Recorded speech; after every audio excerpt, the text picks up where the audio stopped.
let us now welcome in a third member on the desk, friend of the program, longtime BYU football savant, Micah Simon, who is fresh back from New York. Micah, welcome to the show. Thank you. First time in the studio. This is the first time you've been in the studio on the show? First time. Because we've talked to you, I feel like 25 million times. It was always at the facility, practice field, first time here. What do you think of Studio B now that you're here in person? It's nice. I usually was just in the back, like watching my friends, but this is the real deal. So this will be your first time to sign the flag at the end of the interview, then. We're getting the Sharpie ready for you. Let's do it. Let's do it. We'll take care of that at the end of the interview. I mentioned to you during the break, training camp, and I call it training camp because everybody calls it football fall camp, but it's not the fall. It's July. It's in the summer, so we're just going to call it training camp. But training camp opens for BYU football this month. Goes through your mind when I say that? It came up quick.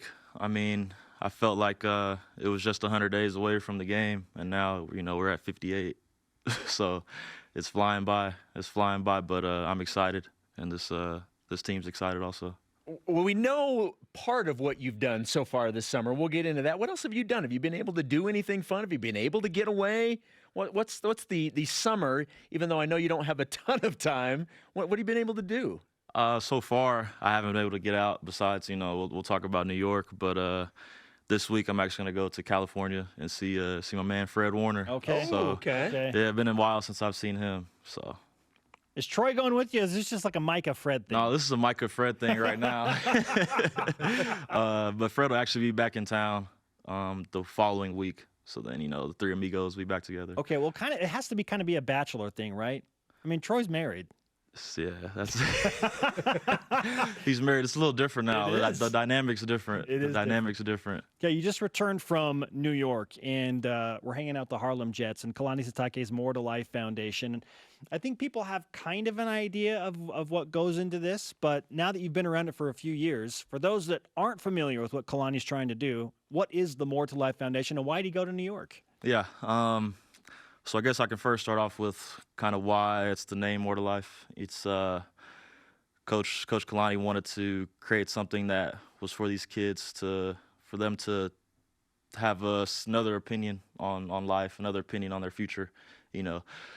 So many kids when you're younger, it's I want to be in the NFL. I want to play in the NBA, and it's nothing wrong to have those dreams and aspirations, but there's also more to life than sports. So that's kind of where the name came from. And then why New York is actually because of Coach Lavelle Edwards. When after he retired, last game beat Utah, him and his wife served a mission in New York in that Harlem area. So whenever when he passed away, Kalani wanted to do something to kind of continue that legacy and continue what he did up there. So that's why we're mainly in Harlem right now. It's awesome to follow this, seeing all the pictures. And this is something that's been going on now for a couple of years now. This year, though, you took on a bigger role with this trip. What were your responsibilities and what was your role this year? Yeah, I mean, this is my third year I've been on the trip, and I've helped out each year. But this year, I think since I've been on the trip multiple times, Kalani was just kind of like, hey, you know the drill, do your thing. So working with him and working with the other coaches and, executive director of the foundation, Dwayne Busby, we just kind of, put a plan together for the kids to have the most fun and for our players and coaches to have fun also. So it was, myself and Troy Warner, we were kind of the two student leaders. And, we just kind of communicated with all the players, all the coaches with what their assignments were. Because at the Harlem Jets, we kind of have a rotation of 10 stations, and it's not so much football drills. It's more of just building kind of connections with these kids and kind of having something that'll stick with them for, as long as they can remember. And then we kind of did the same type of thing at the Sojourner Truth School, which we're partnered with. And their principal and guidance counselor are both amazing and doing great things at that school. So we just kind of did the same thing there and just tried our best to just give those kids a fun time, especially it was their last week of school. So oh man, they loved seeing us there.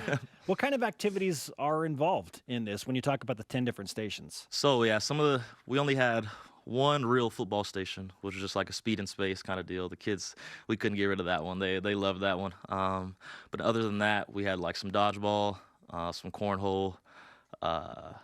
We built some service kits for a hospital. We had a goal setting station where we kind of worked on one-word goals and something that you can live by each and every day. So those kind of the things we were dealing with. And then at the school, we the main focus was the one-word goal. And then throughout the year, we've sent videos to each class. Each position group had a classroom, so we would send videos to them, challenging them for perfect attendance, turning in all their homework, things like that, and we rewarded them with an assembly. We had Nike gift cards. Oh, fantastic! That's awesome. Shirts. I know some of the people have seen like the Defend Harlem shirts, the Built Not Born shirts, so Love things it. like that. I don't need to tell you this, but having an experience like this stuff stays with you forever. And as you mentioned, you've been doing this now for a couple of years. Is there a moment, or is there a story or something that has stayed with you, whether it happened just this past week or over the last couple of years? Is there a moment that you'll remember from these? Yeah, there's really like kind of three things that come to mind from the past 3 years I've been there. I guess the first thing is just whenever I go back each year, I recognize kids and they recognize me, and that's crazy. We see these kids once a year, but they're like, "Hey, it's Micah. Hey, it's Troy. It's Kyrus." Things like that. So that's an amazing thing to see. And then the first year, so we cater lunch for the kids, and we were just like, what should we get them? So we just decided on Chick-fil-A, and they saw us unloading it off the truck, and then the kids went crazy. They were just like, "Man, I always wanted Chick-fil-A. I couldn't have it, da-da-da," just for whatever reason. Yeah. So, like, just small things like that, you're just like, wow, you might take things for granted. And I guess the last thing that just kind of always sits with me, and even Coach Kalani, we were both standing together while this happened, and it was the first year a kid had got his box of lunch and went through the gate and was, like, sharing it with his mom. Oh, Through the gate. And you just, those are things you just kind of, that's everyday things for us. But you just learn things from them that it kind of touches you and like getting emotional. Oh, no, I get it. Yeah, that is emotional. But yeah, just things like that, just kind of, it makes the trip worthwhile. It makes, every time, the summer comes around, everybody on the team's like, "Hell, what can I do to get on the trip?" And, we wish we could take all 120 guys, but we can't. So yeah. Oh, that's fantastic. Micah Simon with us. This has been a great interview thus far, and the impression that I'm getting from this is, as much as it benefits the kids and their families, from talking with you and with Kalani and everybody that's made this trip, I feel like it almost makes more of a lasting impression on you, and it's almost in a way more helpful to you than it is to the group of the kids. Yeah, you can ask so many guys who've been on the trip. We've learned so much from them, just how they go about their everyday life and what they have to do. So just learning from them just kind of creates that other perspective, and just kind of makes you know that that there are people out there that kind of might have a little more difficult than you, but they're smiling every day, and they're going to work every day doing what they have to do. So that just kind of, we all have problems, but mine are never as big as theirs. One of the things that when you see the pictures, and I've thought this every year that I've seen it's so cool, and people driving by probably like, "Wait, what's going on?" Like all this, in New York, someplace that's really far away from Utah, but you've got this huge group of kids with BYU football coaches and players and decked out in BYU gear. I mean, it's just a cool sight that maybe you don't necessarily think you would ever see in Harlem, New York. Exactly. It's funny how you say that, where the field, there's just kind of a gate that goes around the field, and we're there for about 3 to 4 hours.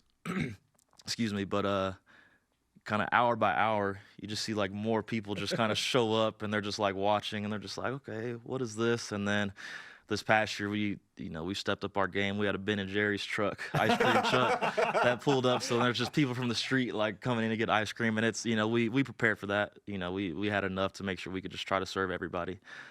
So just it's fun to see that. Oh, fantastic stuff. Micah Simon, BYU senior wide receiver, with us on BYU Sports Nation.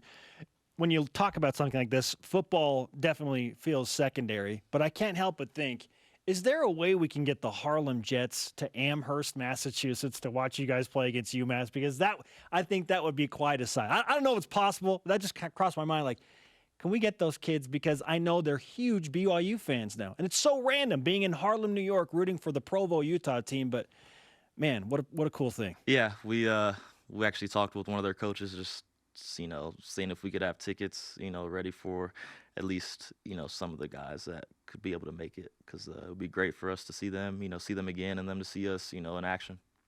Oh, fantastic. Micah, Great thanks for stuff. coming in, man. Oh, yeah, appreciate you. We'll be Thank you for talking having me. football plenty more when we get yeah. up closer to Yeah, training camp and for sure.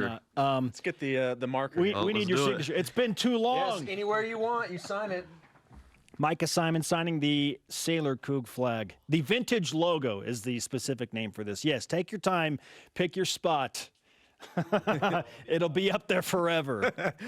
Coming up, which BYU athlete deserves to have their jersey retired? Hashtag Kevin Durant. And between the lines with the hype man of hype men. Plug your ears, or get your earplugs anyway, for this next segment. This is BYU Sports Nation.